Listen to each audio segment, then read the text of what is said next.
আসসালামু আলাইকুম ওয়া রাহমাতুল্লাহি ওয়া বারাকাতুহু।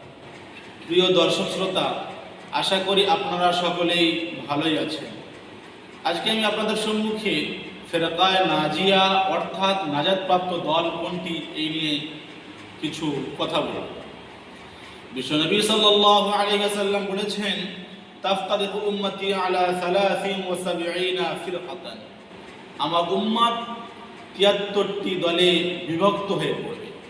কুল্লুহুম ফিন নার, প্রত্যেক দল জাহান্নামী, ইল্লা মিল্লাতান ওয়াহিদা, শুধুমাত্র একটি দল নাজাতপ্রাপ্ত জান্নাতি। এক অন্য রিওয়ায়াতের মধ্যে এসেছে যে সে দল কোনটি? মা আনা আলাইহি ওয়া আসহাবি, আমি এবং আমার সাহাবায়ে কেরাম যে পথে প্রতিষ্ঠিত, সেই দলটা হলো নাজাতপ্রাপ্ত মুক্তিপ্রাপ্ত দল।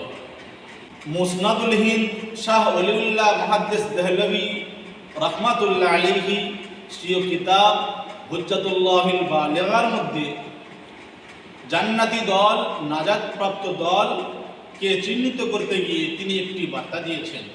তিনি বলেছেন, আকুলু, আমি বলছি, আল ফিরকাতুন নাজিয়াতু হুমুল আখিদুনা ফিল আকিদাতি ওয়াল আমালি বিমা যাহারা মিনাল কিতাবি ওয়াস সুন্নাহ ওয়া জারা আলাইহিল জামহুরুস সাহাবা ওয়াত তাবিঈন।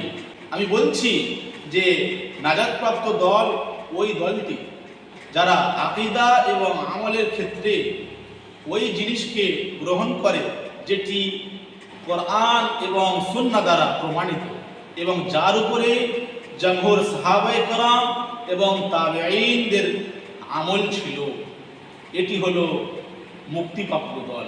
তিনি বলেছেন যে ওই দলটি জান্নাতি যার উপরে সাহাবায়ে কেরাম এবং জমহুর তাবেঈন প্রতিষ্ঠিত ছিল।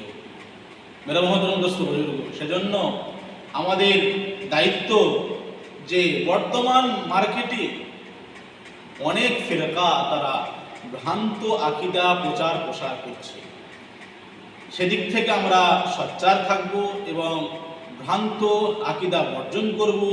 এক্ষেত্রে আমরা ওলামায়ে আহলে হক তাদের ছত্রতলে ছায়াতলে আশ্রয় নেব।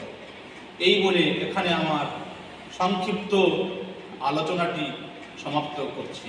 আসসালামু আলাইকুম ওয়া রাহমাতুল্লাহি ওয়া বারাকাতুহু।